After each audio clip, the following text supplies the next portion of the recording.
Yeah, Big Mama, selling narcotica. How much do it cost, bitch? None zip nada. Run from policia, ain't no drama. Nice. I have a really big cannon, a really big catapult. I have some riflemen, some archers. I don't have much melee this Can you time. make like trebuchets on that? Yeah, that's my like catapult. It's like a really big That's trebuchet, sick. and it hurls like big metal balls. Oh, that's cool. The normal ones hurl rocks, but this one throws metal. No, that's fucking swag. And I wanted the flamethrowers; those would have been cool to just like flamethrower people off the walls, but I couldn't afford it yet. Uh-huh.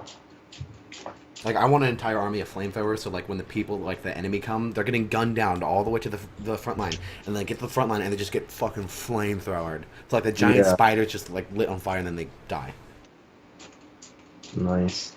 Okay, I wonder if how about this, baby? Oh. The history of Jewish delis. What, like, alright, you caught me off guard. Like What's a Jewish deli? A sandwich deli. Is there a thing called a Jewish deli? I actually didn't know this. It's I'm trying to think of the place. Shit. There's like specific Jewish delis? Yeah, like, yeah. There's one here. There's one here. What do they sell? Sandwiches and stuff. But like, how is it Jewish? Like, how is it specified to I Judaism? said I wanted to work there. I'm googling it real quick. Let me Google it. But like, do they sell like what? Like this is for real. What do they sell like that specifies it as Jewish? They like sell like Jewish food, Jewish Yeah, sandwiches. like what? DZ Aikens. That's a Jewish. Easy deli. Aikens. That's a Jewish deli. Okay. Oh. Jewish deli. Yeah, it's a Jewish. deli. I can tell you. I mean, I don't. This is obviously. I don't know a whole lot about Jewish delis, but I can tell you what I know, man. Do you want me to tell my story? I do, because you probably actually know more than me. I'm actually a Jewish history major on delis, on Jewish delis. Oh, on specifically delis? Yes. I can tell you about the meats, like I know just all about just fucking meat, just Jewish meat specifically, but Oh, we all know Yeah, you've been working on that meat. oh yeah, dude, I just love my Jew meat. Just right in my mouth, right up in my mouth, bro. Anyways, you tell us your Jewish deli story. Okay. Sir. So the Jewish deli back in the in World War II, Okay. a Jewish man was in Auschwitz, and You know his name? I think it was like Eisenberg von Judenstein. Okay. I believe that was his name because he was a Eisenberg German Jew, you know. Von Judenstein. Okay, I got that. Yes. Okay. Yeah. And he was a very strange little man. He liked to masturbate into sandwiches. Okay, yeah. So whenever the Nazis would want sandwiches, they always go to him because his sandwiches tasted the best. Do they not know why? Like, they're like, what's They up had with no you? clue why his sandwiches were so good. They just. Oh, okay. And so one day he's like, you know what, you Nazis been real good to me while I've been in here, and they were like, you've been making us sandwiches, so we ain't gonna gas it yet.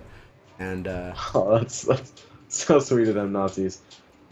and so the Nazis were like, hey, make us a round of sandwiches, bro. And he said, by the way, they did use the word bro back in Okay. World War II. Well, thank you for clarifying that. And he's like, sure, guys. So he went into the kitchen, the Nazi kitchen, and he sliced off a piece of Jewish meat, which was Jews back then. Oh, okay. Did they use like the gas Jews as like their meat products? Yes. Oh, okay. I didn't. I actually Very often they did that. Yeah. And then they took these Jewish meats.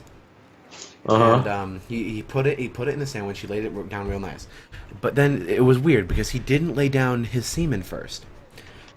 It was very strange and then a Nazi walked in and saw him doing it, and he's like, "What are you doing? You're not making your normal sandwich." And he says, "It's because you're watching." And so the Nazi left the room. He laid down the layer of mayonnaise, which is his semen. Of course, yes, of course. And he said, this is going to be their best sandwich ever.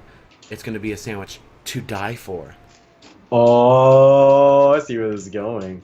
He put his semen on the sandwich. Then he took some rat poison. Oh my god. And ate it. Oh, wait, what? Okay. He ate the rat poison. Oh And then wow. he said, "Let the rivers flow," and he released another volley of semen onto the sandwiches.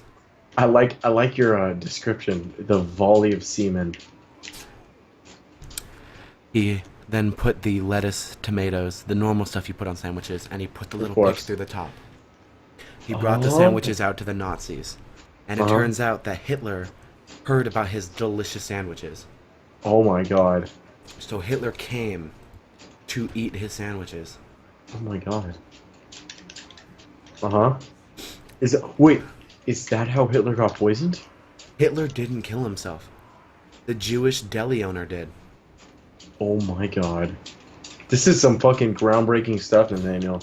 And We need to share this with the world. it's been locked down in Jewish history for millennia.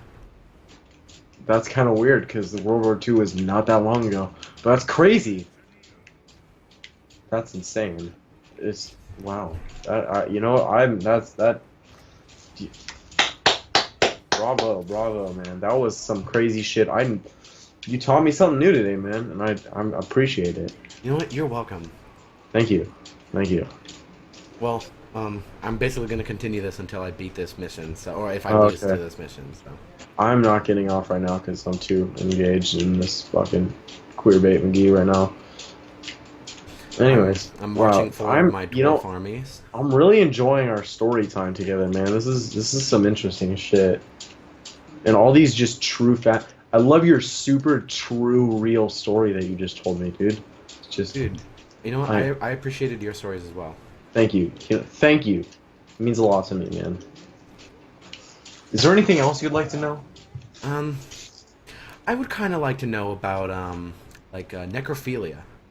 Necrophilia. Well, that actually did not. Unfortunately, I can't tell another Jewish story because that did not originate with Jewish people. That originated with Hindu people. Oh, okay. Yes. Hindu people, you know, Hindus, as Hindus go, they have many a god. Yes. They have many a god, including El Gato de Necrofilio, which translates to You Spanish. God of Necrophilia. Yeah, no.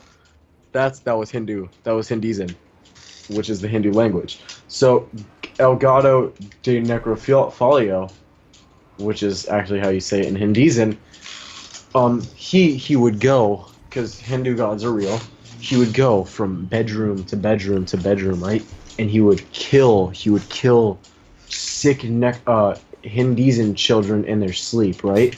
Yeah. He would murder these children, right? They would be but nobody would suspect it because they'd be sick with the plague, which actually was brought to them by Christians.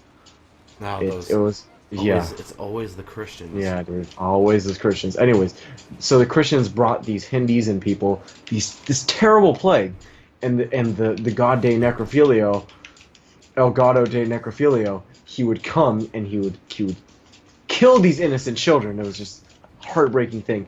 And then he would come and the mothers would just go insane. You know, their children would be dead. And he made a pact with another god called Lagados das I'm sorry, I'm blanking. I'm trying to fight. Oh, he fucking killed me. I couldn't think because he killed me. Las Gatos das Muertos, which is the god of death, right? Yeah. It's totally The not god a of death. Mexican thing. In Hinduism, no, that's not Mexican. You don't speak Mexican. I know this. So Las Gatos das Mexicas, or sorry, Muertas. She like, or sorry, no. I'm getting this mixed up. It's not Las Gatos das Muertas. It's Las Gatos das Insanias, which is the god of insanity. So she would control these mothers' minds. She would get into their minds, and she'd tell them like, and then she would just go to them while they're like shaking in their basement or whatever because they couldn't like they were just so insane, and she'd whisper in their ears, "Fuck your dead children."